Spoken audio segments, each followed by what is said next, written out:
You? What's the name of the gene? You don't know the name of the gene. It's called BRCA1, breast cancer 1 gene. Women that carry the gene have a 4 to 8-fold higher chance of developing breast cancer than regular women. So you have a choice now, women have a choice now to go and to be tested, but most women will not do it, they don't want to know. Fine. Now, let's go back to the clinic that we started. The woman walks into the office of the gynecologist or oncologist, and there is a lump. And the lump is being taken, and everything is fine, and the woman is fine. But meanwhile, the woman is also being tested for the gene, because it's important. Nowadays, every woman that will have a breast cancer will be tested for the gene. Why? Because if you carry the gene, if the woman carries the gene, she has a chance to develop cancer on the other side, and that's important to know. She will be much more cautious. She will palpate her breast to see whether a new tumor is coming. And these women are also very susceptible to ovarian cancer, which is a true killer. Once, you know, ovarian cancer, cancer of the ovaries is a true killer.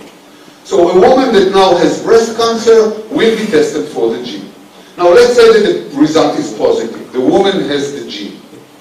Wow, now I can tell you this woman lives in a completely different world. Completely different world. This woman has 2 daughters. Again, it's a theoretical case, but very practical one. Now the daughter may carry the gene already. Will the woman go to the daughters and tell them, you know, daughters, it's better that you will go and test whether you carry the gene. Now the daughters are small. One of them is 15, she is at the high school, and the other one is 21, she's graduated college now, and she's dating a nice boy that she's going to marry soon. What a 21-old years girl or a 15-years-old girl has to do with the information that one of them or 2 of them are now carriers of a gene that will render them susceptible to breast cancer in 10 years. But the implications is huge, because if the daughter is carrying the gene, she has a high chance to develop breast cancer, and she still can do something about it. For example, there is now a practice in the Western world that women can make preventive mastectomy. They can take the breast away in a preventive way, in a preventive manner.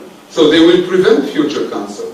But for a young woman at the age of 15 or 21 that is dating a boy now and going to get married and to become a mother, I mean, what kind of a cruelty is that? And what the daughter will have to tell her boyfriend? Will the boyfriend marry her knowing that his fiancé or girlfriend carries a gene that carries a susceptibility to breast cancer in 20 years? Think about this awful, complicated information. No, but the information is information. I mean, we cannot stop it in the door. I mean, it's coming. If the woman has a breast cancer gene, her daughters may be carriers. And she may want to know, or she may not want to know. And it doesn't matter whether she wants or doesn't want to know. The information is there. So that puts her already in a completely different world. So here you are seeing the double-edged sword of knowledge and information. I mean, we are making a huge progress forward, and tomorrow it won't be just the gene for breast cancer. It will be the gene for prostate cancer and the gene for heart disease and for Parkinson and for Alzheimer and for our intelligence. And maybe women will be able to choose kids that have only intelligence of a certain level and above. So then they will want to know about the intelligence of the newborn. So that means that they will have to take genes from the uterus of the newborn in order to decide maybe they want an abortion, maybe they don't want an abortion.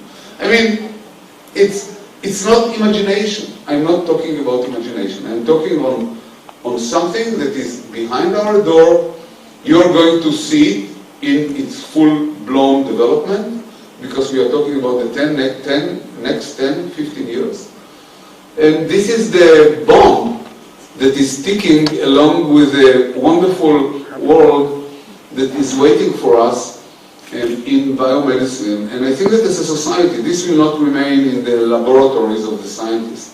This is something that has to be dealt at a societal level by all of us, by philosophers, lawmakers, clergymen, other thinkers coming from different fields.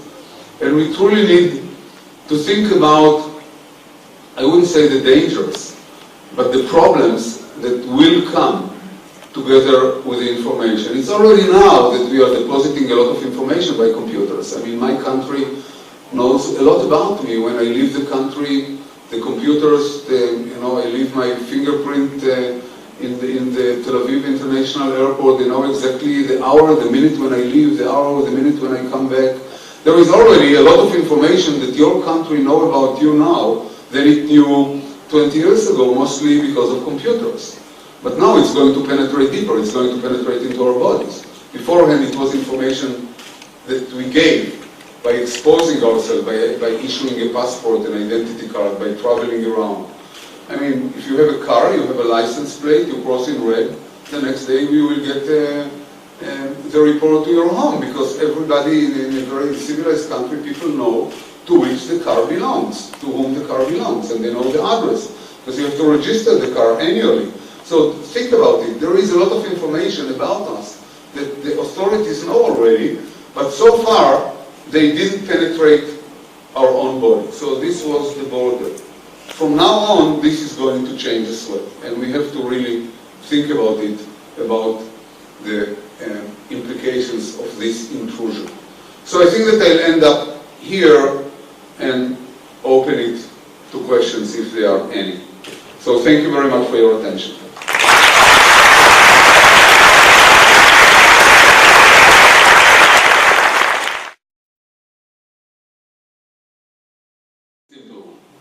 Think about Alfred Nobel. He invented the dynamite. You know, with the dynamite you can load a bullet and shoot it in between the eyes of somebody. But the world, this auditorium would have never been built without the dynamite, because we had to shovel the ground, maybe Bangkok is plain, but to build bridges and to carve roads and to drill oil and gas and mines. I mean, can you imagine the world without a dynamite? I mean, it all, we can say to Alfred Nobel, no, let's put the dynamite away, let's don't, so the world, could you imagine the world without dynamite? Let's think about radioactivity. With radioactivity, we developed the atom bomb that killed thousands and handicapped even more in Hiroshima and Nagasaki and in Chernobyl. And we are curing cancer with radioactivity because we're irradiating patients. And we are using radioisotopes in the laboratory in order to follow and to diagnose. So shall we ban radioactivity because somebody like Iran is developing an A-bomb and threatens to destroy other countries, and not developing at the same time from the same radioactive isotopes accelerators to treat cancer patients? I think that we, and therefore I think that democracy and openness and discussions and dialogues are so important. I think that in Western society, or cloning, for example, think about cloning techniques.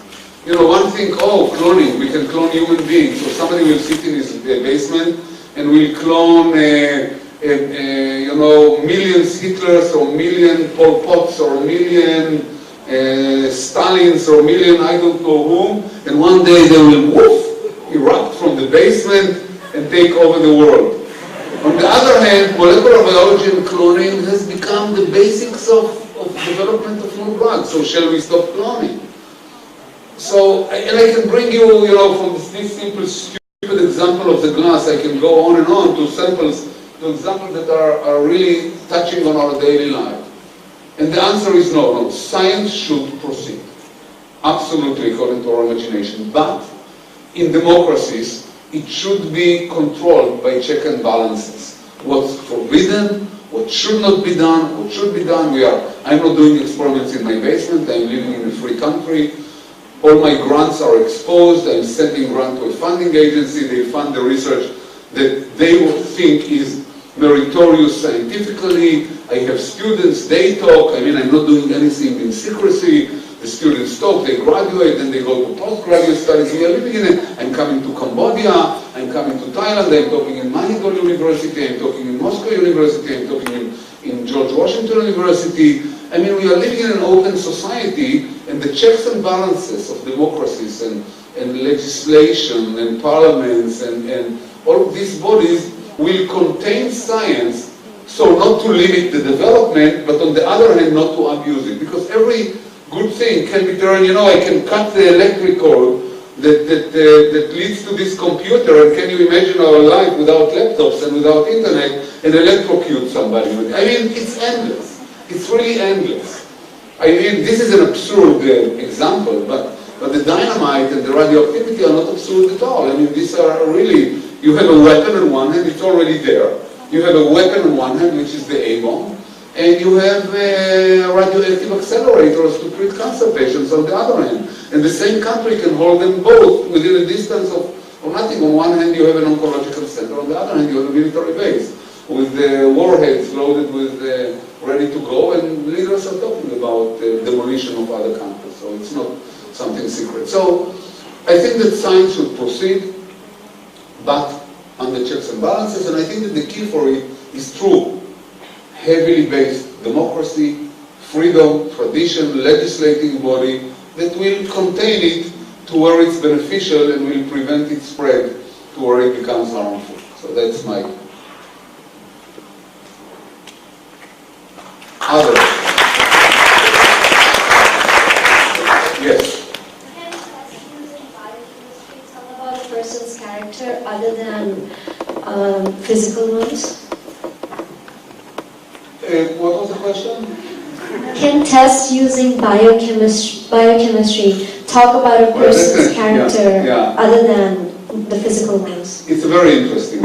It's about the genetics of intelligence, and I think that we are built, at the end, I always use a simple example. When we die completely.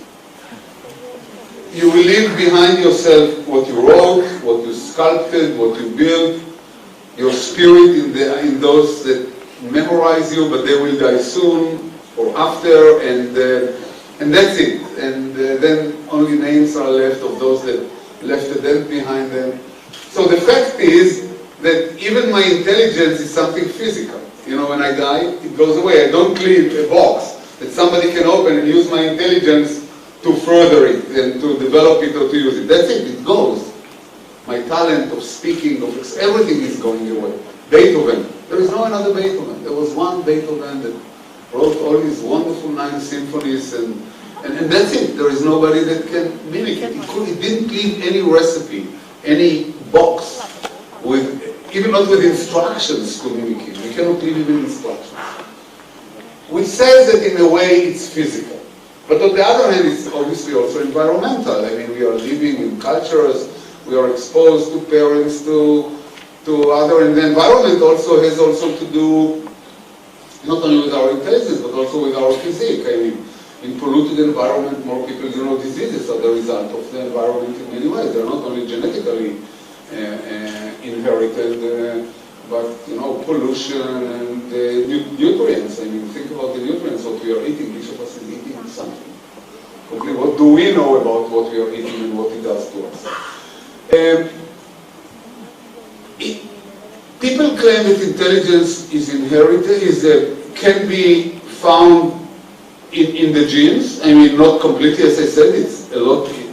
And it's certainly not going to be unigenic. It's not going to be one gene. There will not going to be one sequence from A to Z, but it will be multigenic, like many other diseases. And it will be composite. And it will be an interplay of level of expression of proteins and so on. So I would believe that the ciphering of the secrets of, I call it intelligence, but let's say anything that is what I call the you can argue that even writing, I mean, even physical activities are, writing is an intelligent act. But I think that at the end, the ciphering those will be very difficult and very complex, because again, we need to attribute something to something. Think about simple things like smoking and lung cancer. It took years to understand the connection, because it took years to collect hundreds, thousands, or millions smokers, and to do the statistics of after 20 years of heavy smoking that develop lung cancer, in order to say, yes, smoking and lung cancer are going together statistically. Or eating eggs and cholesterol, and as a result, heart attacks go together. We shall need to collect huge amount of data about intelligent people as we believe they are.